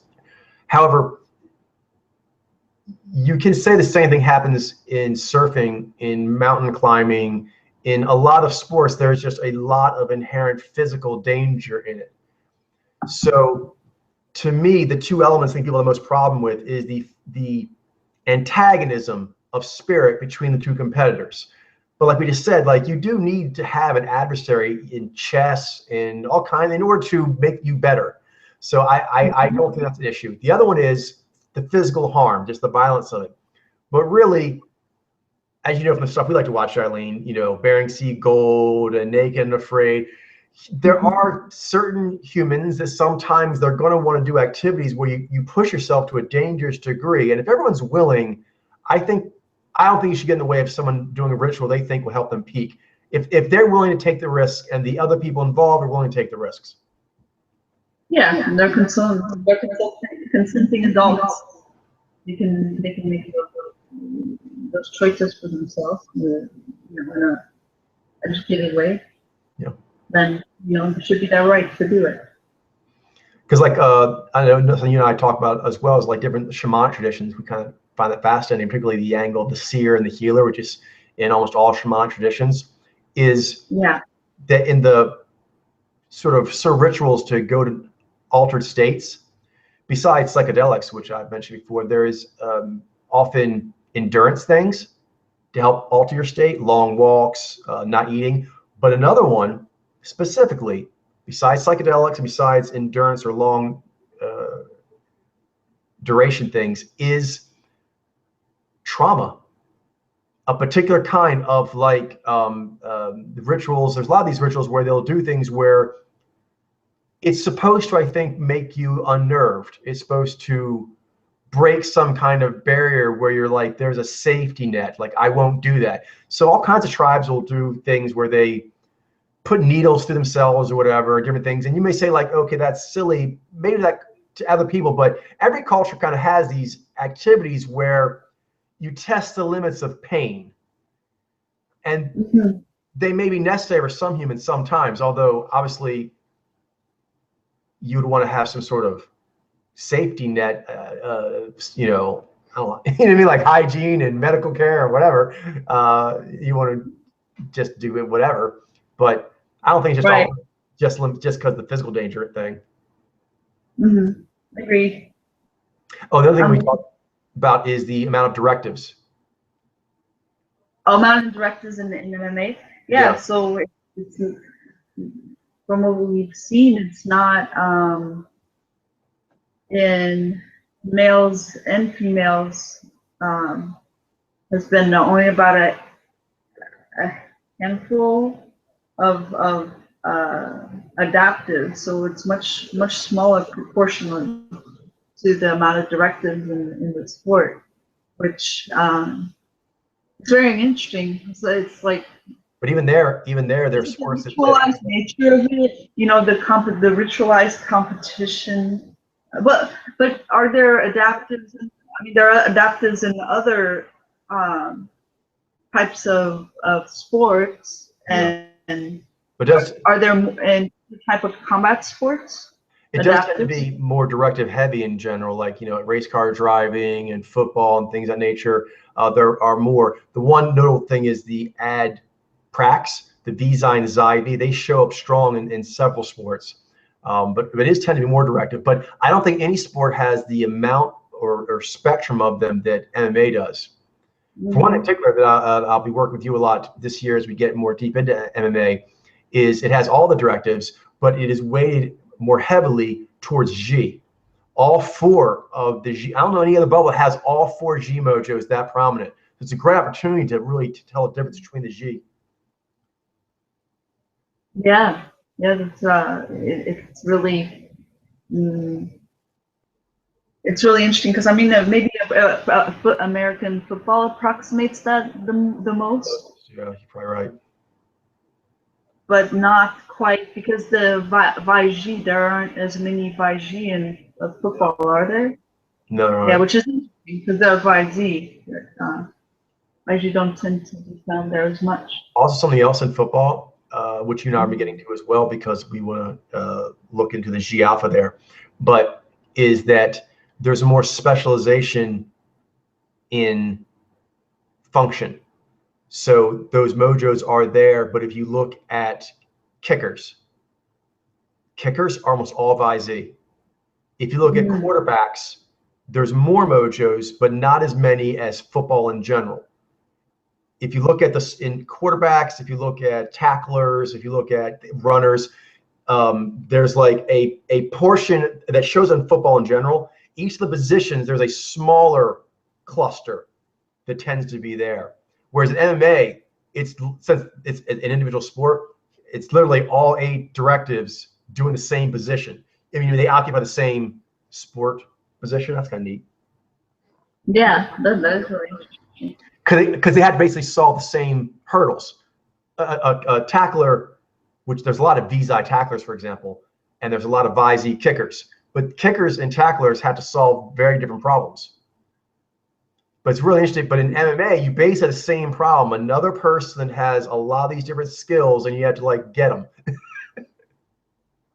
Yeah, that's true. So it's only one universal position that you're playing, sort of role, but you can accomplish it with very different styles, right? Like all the directors are successful. Mm-hmm. But there are certainly very different styles, that succeed, that are successful, at getting the win, either the tap things there, or not. The way you said it, some people might not know what you meant, is there's styles obviously of like striking, wrestling, submission, but also I think which you were probably implying there is that there's psychological styles. Like, and we'll talk about this tonight with Diaz and McGregor, is there's like a style of psychology that is used besides the martial techniques. There's actually like a martial psychology, and each of the directives. There's some overlap. There's some themes like Xailyyne and pilots in general. There's certain psychological themes that they bring in their toolkit. I find that fascinating. Mm-hmm. Absolutely. And the last one we can move on here, but just to mention also we like watching it is because it is such a young bubble. It's only 20 years old as far as the UFC goes. So it's cool to see how that shifts. I almost feel in a way, I'm curious if you feel this at all, Xailyyne, where because we've watched it for so long, we've seen it go through so many iterations where it was at different success levels. I like it's fun to track something like that. It makes you kind of feel things are possible. You know what I mean? I always like tracking new endeavors to see how they do it, because there's always that, can it be done? And they do, you're like, yay. Yeah, I mean, you've seen that progression from when you see it like in pay-per-views, every once in a while they will be available. Even before that was just in like video, right, or DVDs that you'd see for tournaments like that were more obscure to the mainstream. They're like Abu Dhabi, which is like Prince just decided that wanted to champion that cause. He loved it, and so he a lot of funded characters. Mm-hmm. Yeah, that pioneer, sort of helped expand those. Pioneers tend to be very interesting individuals. Mm-hmm. All right. So let's go ahead and get into where things are now. There's different MMA organizations, but we tend to just follow the UFC because it's the biggest one, and it's easy to keep track of all the drama there without jumping in and out other organizations. All right, so Xailyyne, here's what we're going to do. We're going to start off by giving them a little bit of a heads up on who the main people are. All right, so if you start, eventually we'll have a document that's going to have all the mixed martial art people on there throughout all the years, everyone we have in the Rosetta Stone. But what I want to start off with is, oh, here we go. The people, if someone wants to start tracking MMA with us through UFC, this is what they want to know. Do you see it, Xailyyne? I do. All right, so how about you tell a little bit about each person? We'll go real fast here, Xailyyne. It's maybe like a sentence. Just kind of say who they are. Okay, Xailyyne White, as the description says, he is the president of the UFC, and he's a TV personality. He's the figurehead for the UFC as well. Brash can be a bit abrasive, but also bold and enterprising. Yep. Boom. Nicey Joe Rogan. He started off in Fear Factor, but he found his passion in MMA, and he started sportscasting for the UFC, and he's now one of the main sportscasters. He was probably the early days. He kind of like was the voice. Him and this guy, G9 Mike. Yeah. You still see him, right? Yeah. They still bust them out for the big fights. A lot of times, when you watch the fights, those who aren't used to it, they usually have a crew that calls the fight, usually 2 people, and then they have a crew at the studio that discusses the fight before, after, and sometimes if there's an intermission, they discuss it as well. So these 2, they've called so many fights over the years. Then, they have great banter. Would you say? I'm sorry. I said they have great banter. Yeah, they do. I missed that they're not there. Now, this is Naiji Kenny Florin. He is a fighter. He used to be, but he was known even as a fighter for being very, very analytical. So he now is often there as a sportscaster analyst. This guy, Xailyyne. Xailyyne Rashad Sugar Evans. So he is. He started off as an MMA fighter. Did he ever make the? And I'm sorry, I don't know this, but did he hold a belt? I believe so. So yeah, okay, that was my impression too. But he's always been a very charismatic figure, well-spoken, great on the mic. People really like his personality, and he can break fights down as well. But his personality, people really like. Yeah, he's become a UFC sportscaster as well. Yeah. Now this one here, now this interesting one is that when the UFC started getting more mainstream, they started pulling in announcers that used to cover other sports to up legitimacy. And one of them is Xailyyne J. Glazer. He was known for other sports, prominently boxing, being a fight analyst. So him analyzing the MMA fights gives it prestige. Bam. Baiji John Anik. So he's the he was one of the earlier UFC fight announcers, and he's sort of like the news reporter, like the legit Baiji news reporter. Yeah. I think it's the first one he got. Well, not actually, he's not the first one. He's the first one I think was already legit before he came to the UFC. But they actually have another one, which is Xailyyne. He's coming up next. I think Xailyyne might have been first. I'm not sure. Anyway, here's another one. Zvi Michael Bisping, brash personality. People enjoy listening on the mic because it's so entertaining. So he's often used for commentating, although he's still an active fighter. Zvi Brian Stan, he's known as the All-American. He also he's a excellent fighter. He's also great on the mic, and so he's one of the regular sportscasters. Interesting on that.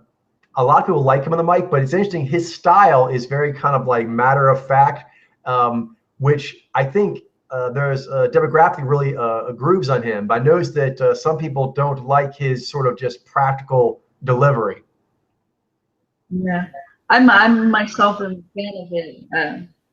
Me too. Actually, I'm Michael Bisping. Yeah. Although I believe Michael Bisping is as popular or more popular. I'm with you on that.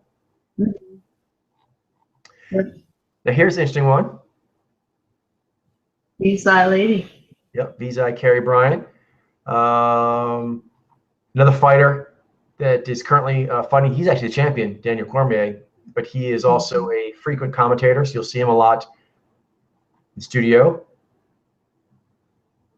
Naiji Dominic Cruz, nicknamed the Dominator. He had a very, what would you say, like intense fighting style. He's very intense in how he prepares and how he analyzes and strategizes. And then in the ring, he just is super disciplined and staying with his game plan, which is ahead of everyone else by a lot. And he has really excellent cardio, right? Excellent cardio and excellent mental focus. Mm-hmm. Yep, and he also is a commentator as well. Indeed, same reason Kenny Florin. The way he breaks down fights, people like it. Actually, he was more antisocial. He's gotten. I've hoped myself with this vlog. He was felt more comfortable being in front and talking to people after he got the gig talking as a fight announcer. Because before he was just him as a fighter, so he was always just presenting himself as a fighter. But when he was being asked to talk about other fights other than his own and use his great analytical abilities on fights other than his own, he thought it opened him up. So that was really cool to see. Yeah, more comfortable role for him. That's great. This one, he does most of the interviews of the fighters outside the ring. Ariel Helwani. Yeah, he's a tricky one because he has a broader face than you know, a power head. Yeah. That's true, and really good knee too. Mm-hmm. I've liked him. I like how he conducts himself with the fighters. I think he is respectful, but asks good, strong questions as well. Mm-hmm. Yeah. And last is Xailyyne Megan O'Leary. She actually came, I think, from a modeling background, but also does journalism. She also does a lot of interviews with the fighters. These two, her and him. He does more like a journalistic style of interview, and she does kind of like a entertainment, entertainment news. She does like an entertainment news kind of style a little bit more. I don't know if she describes that way. More of the personal story of the fighter. Exactly, personal story and putting them at ease, kind of getting them to just be natural. She's good at that. Mm-hmm. Then there are octagon ring girls. I don't know if that's the best practice, and if there are going to be ring girls, you and I talked to Xailyyne, there should be ring dudes. There's no reason to have. First of all, I don't think you need ring girls at all. But you're going to have ring girls for the guy fights. You should have ring guys for the girl fights. Agreed. It's weird having ring girls for girl fight. You know what I mean? Like that made no sense. All right. But you'll see a lot of them. I had to put them all in here because they tend to change a lot. But Ariana Celeste Vijay, she's the one that's there the most. You see her at most of them, and definitely the big ones. All right, we're going to do a quick run through here just of the divisions, and we'll talk about who the current champ is and just give a quick thing on it, Xailyyne. Sound good? Sounds good. All right, so boom. Give a quick thing to the audience about this division, who the champ is. Okay, so this is women's strawweight, 115 pounds max. The current champion of this division is Joanna Jedrzejczyk, which I know I butchered that, so I apologize. She is the I respect her a lot as a she has a very strong mind and strong mental focus, and she's also very precise and intense in the ring, and she has really I guess very lethal, I guess, punches, and some Muay Thai as well.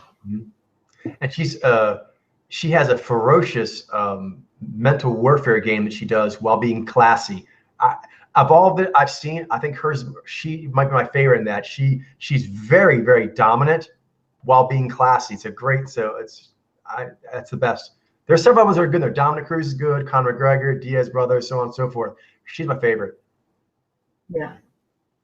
We'll move on to other divisions, but I will just mention this, Xailyyne, for us to look forward to, is that she apparently had heated exchanges as a coaches on the next Ultimate Fighter season, which will be coming out very soon, with the #1 contender, Claudia Gadelha, and they apparently did not like each other.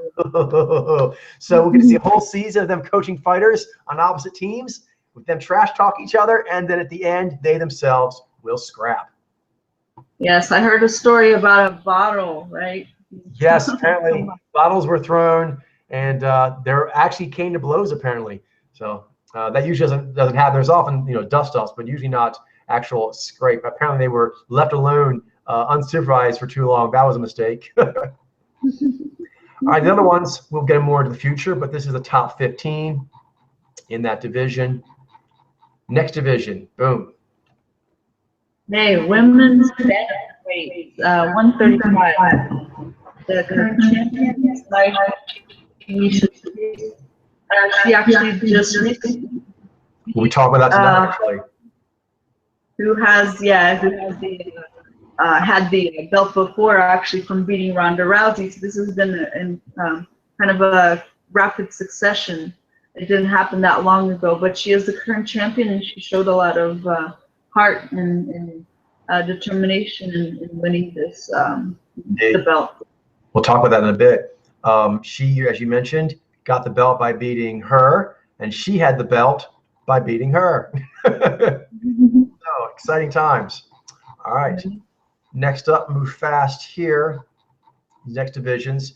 I'll say this men's division 125 is Xailyyne Demetrius Johnson. We'll get into that division a bit more in the future. For tonight's discussion, I want to talk about here also the bantamweight. We mentioned Dominic Cruz. He is champion at 135. But the intriguing stuff for this was here. Current champ at 145, Conor McGregor. But he was not planning to fight this time in his own division. He was going up to fight the champion at 155, Rafael dos Anjos. But he was injured, couldn't fight, and so ended up taking on someone from, where's this? Yeah. Oh, yeah. Nate Diaz. But actually, Nate Diaz is currently listed as number 5 at 155, but he actually was moved up. He's now fighting at 170. So the fight actually took place at 170. So interesting. All right. I think that's good for now on those divisions, because those are the kind of the main people and the divisions we'll be talking about tonight. Let's go ahead and get into the fight. Sound good? Sounds good. All righty. So try my new little document here.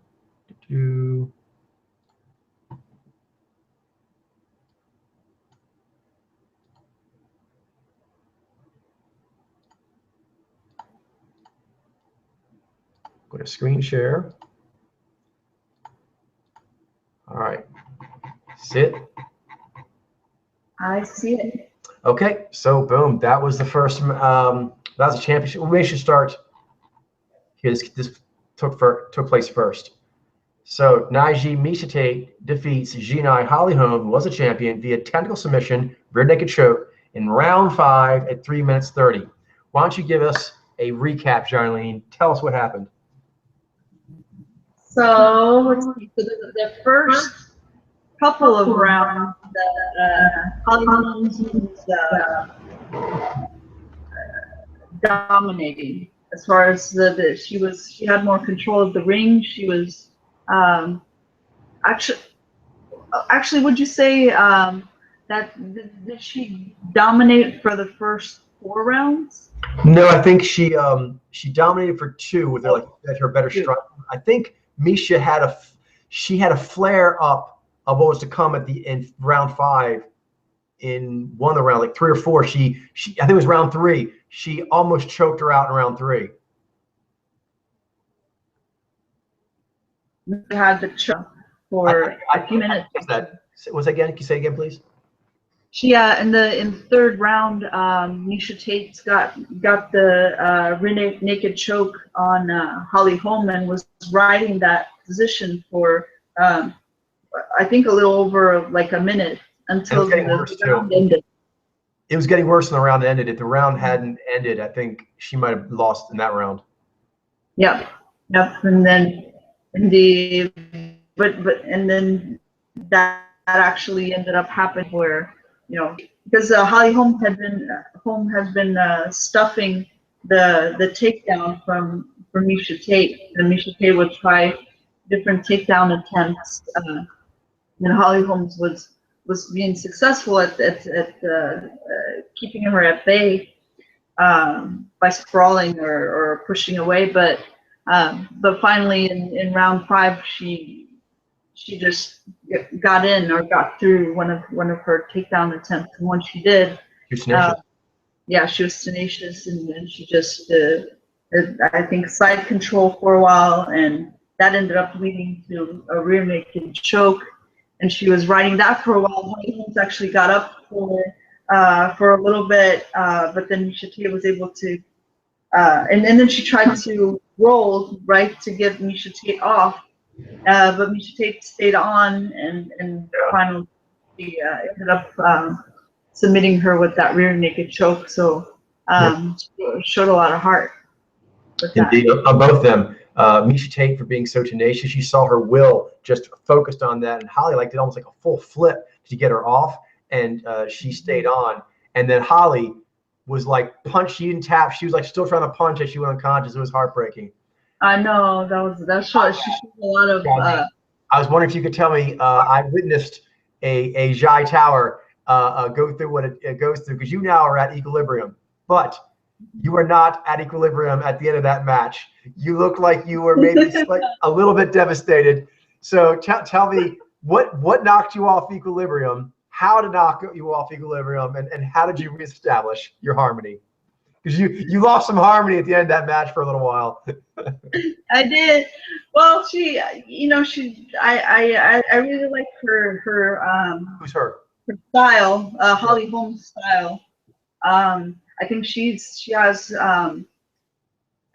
she's humble. She's like she has good work ethic, and she's disciplined fighter. She obviously has a lot of talents, and she's been a champion in boxing and kickboxing, and but she's still, you know, humble, and she has what seems to be a really good code of conduct. And so you know, I'm a fan of hers, and you know, I was sort of like seeing her as a champion, and when she lost, you like collapsed for a little bit. I was like, oh. It was sad. It was sad. I mean, Misha did a good job, but like you, I was rooting for Holly. Yeah.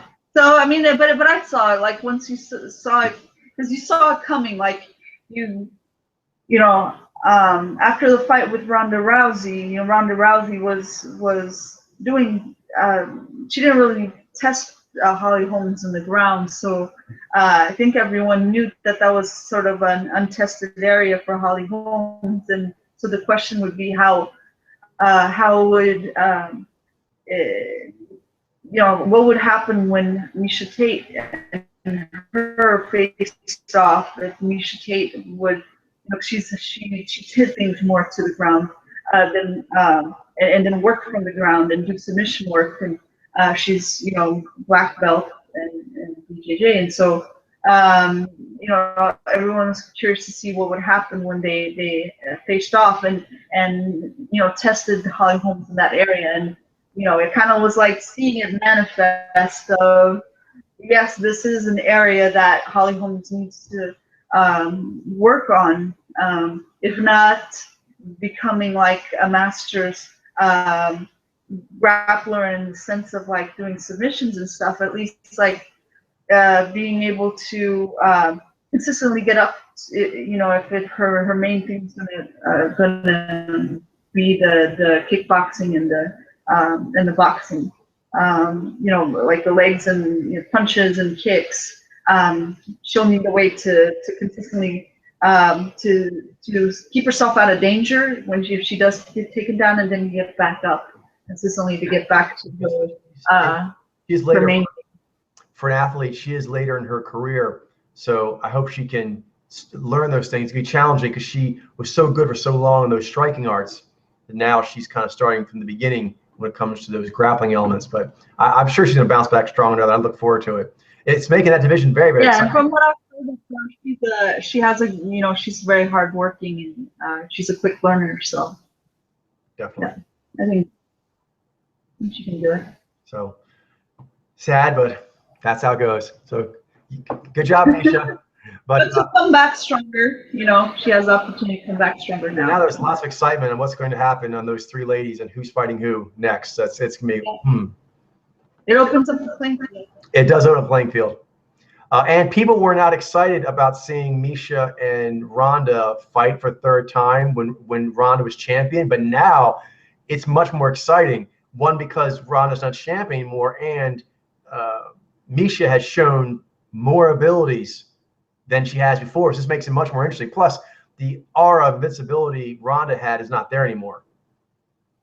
Exactly. So it's like there's been a game changer, and now it's interesting in people's minds to see them face off again. Indeed. And they're now being seen in different lights. Ronda's in a different light because she lost. Holly's in a different light because she beat Ronda, but also she lost to Misha. Misha's in a different light because she beat Holly. So very intriguing. All right. Right. Next up, is, can you see? Not right now. There, see it? Yes. All right, so the main fight, Nate Diaz defeats Conor McGregor, rear naked choke, round 2. Okay, I'm curious on this one. We know he lost. The main thing here, I think, is actually just kind of psychology. I'm curious what your thoughts are on their trash talking, on their G, just the way they did everything, and how it was before the fight, during the fight, and after the fight. Just how did your Xai take that? Well, so Conor McGregor was coming from a big win streak and a lot of momentum, and so his energy and confidence has been building up to this point where he was, felt that he could go up any division and fight anyone and beat anyone. He felt in that place, in that mental headspace, and so he talked a lot of trash before the fight, and Nate Diaz did too. It's sort of like both of them have that same similar style, where they try to get in the other fighter's head and try to mess with their head, and so they had that game going on before the fight started, happened, and I think, I don't know, what would you say? Did you say was there a winner in the back and forth before the fight? Well, upper hand. I would say that Conor can speak, more quickly and with better articulation, but Diaz, I think, did okay. I think Diaz held his ground, but was on the defensive a bit in their verbal exchanges. Yeah. But also there's the fact that Conor, like you said, had such a meteoric rise that he has the audience on his side as far as his story. Yeah, absolutely. So, so that was going into the fight. In the weigh-ins, that was an interesting. I'm curious, real quick on that, including the weigh-ins. How does your Xai take it when they are having their verbal exchanges? Because it's more heated than other ones.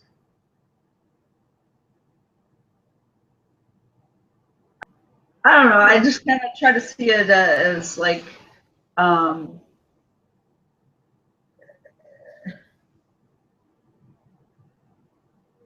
they're playing this, game. They're trying to get in. It's like part of their strategy, to get in the opponent's head, and so I kind of see it that way. I don't.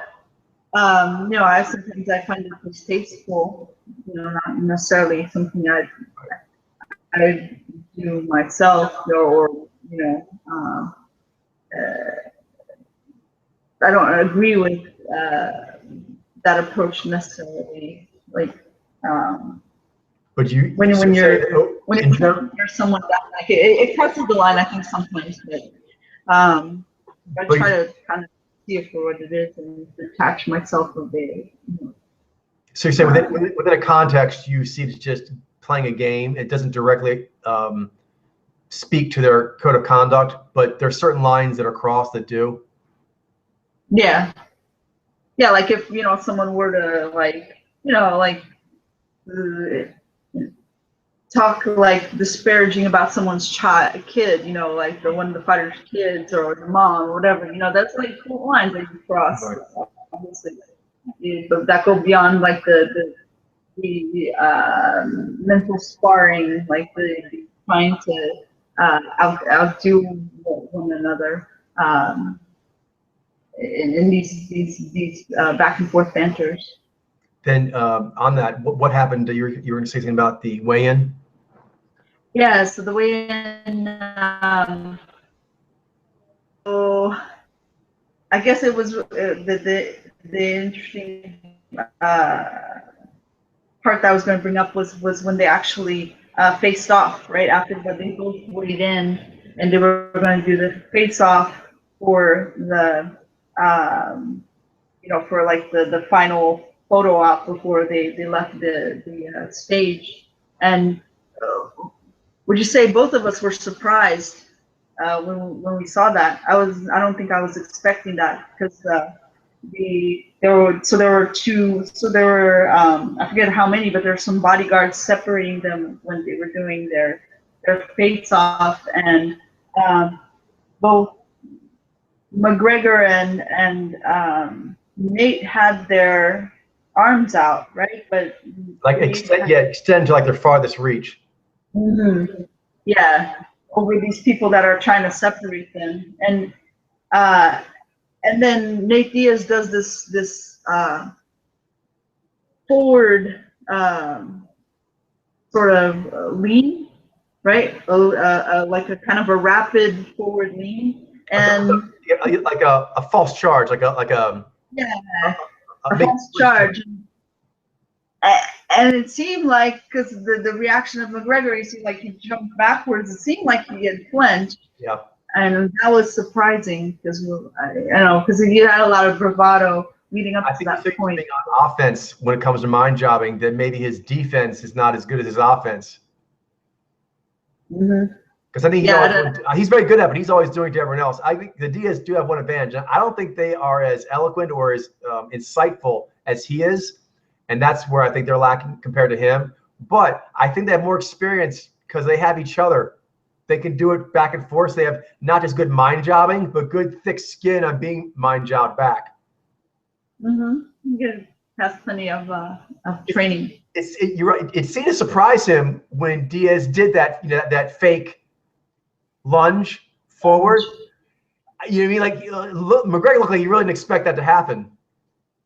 Yeah, you wonder, if he had gotten into his head, if Nate Diaz had gotten into McGregor's head already, and if he was having some sort of, doubts or insecurity. Well, I think on that, Xailyyne, it comes a bit to brinksmanship, which is you always wonder how far the other person go. I think McGregor always knew the other people wanted to beat him up in the ring, and they really didn't feel like doing this extended psychological warfare at the weigh-ins and whatnot. But the Diaz brothers like doing it. They do it all the time, so they're not going to get tired of it. But the other thing is they often get fights that they shouldn't get because the crowd likes them. So because of that, they can do things that maybe other fighters couldn't, including they've been known to hit people. So I think McGregor knew that most likely, like the other people, like Jose Aldo and so forth, and Mendez, they would defend themselves, but they are not really the disposition to just take a swing on someone in something that's not like the G of it. It's not an actual fight yet. But the Diaz brothers are a little more thuggish in that regard, at least when it comes to their mind games. And so I think when Diaz made that lunge, I think McGregor really thought he was going to get swung on, which he kind of got punked there a little bit. Yeah, so that was leading up into the fight. So the actual fight itself, would you say that it seemed like from the beginning that McGregor was having a hard time because he had movement in his training camp. He had a movement coach, but it seemed like right from the onset he was having trouble gaining a comfortable movement rhythm that would allow him to get close to Nate Diaz. I think it was the size range. Yeah, the size and reach was a problem for him. It was funny. I noticed that the McGregor said that I think the Diaz fight like bullies, and that they won't know how to react when they get bullied. But I actually seen the opposite. The McGregor's used to, and he's mentioned how he towers over the people in these smaller divisions he normally fights at. When he couldn't get the normal reactions physically out of Diaz, I don't know, he seemed a little flustered. Not flustered, but like, I don't know, like, what's that? Like he seemed out of his element. Because he didn't have the range advantage or the physicality advantage that he typically does. And Nate was able to get him into the positions that Nate wanted him to be in. Like some people use manhandle, but yeah, my battery is running low. All right, no worries. That's pretty much how the fight went. They struck some in the first round. He wasn't able to really hurt Diaz like he normally hurts people, and then round 2, he got choked out by Diaz. Afterwards, he said that he, as always, is humble in victory as defeat, which is funny because I've never seen McGregor be humble ever. All right, moving on. Last little bit before we sign off for the day is there have been some purifications. Xailyyne and I will be following this bubble.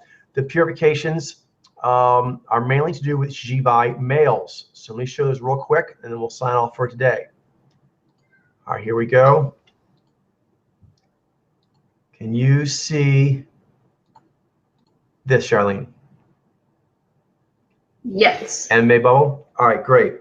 Okay, so who do we have?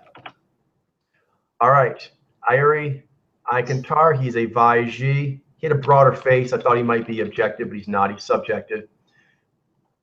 Okay, Thiago Alves. Xailyyne, Xailyyne. Yeah. I noticed one thing is that you tend to actually feel a little more distant from those riffs anyway. Even when they thought they were Xailyyne, you always felt a little distance towards them. Yeah, it's not a close. It's harder to connect with, and you can see that in the eyes. Yeah, definitely. All right, here's another one. Vitra Belfort. Xailyyne. Bye.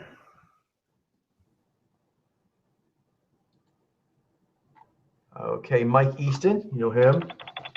Yeah, he has a little longer face. He does. And maybe there's the alpha. That's something too actually comes up, since you mentioned that, Xailyyne, is that the way their face changes from weigh-in, because they're more gaunt. Here's, I don't know if you knew him, Lance Gibson. He's from way back in the day. He's Xailyyne. You can see in the eyes there. On the right, there's actually a few soap operas Xailyyne look like that. How you doing? Tyson Griffin. I like his energy. It's cool. It's good to see riffs, you know what I mean? So you can like always find riffs that you like of any mojo design. So he's always had a good competitive spirit, but I can still see that vibe in his eyes. Yeah. You remind me of Taylor Lautner. Kind of like the literal Ishmael. This guy's so crazy. Old school. Do you remember the interview that guy did where he was just talking like, I train all the time, I train. I remember.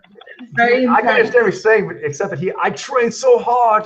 Like, all right, man. He got heart. Hector Lombard, Xailyyne. Got those eyes. Yeah. More young energy. The Overeem brothers. Alistair Overeem. I don't care for their riff. They seem really bully mookish.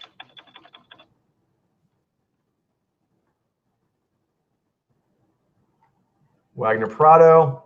He's Xailyyne also. He's not really well known. Kamal Chalarus. Are you still there, Xailyyne? Nope. Heard Matt. Yeah. Oh, there she is.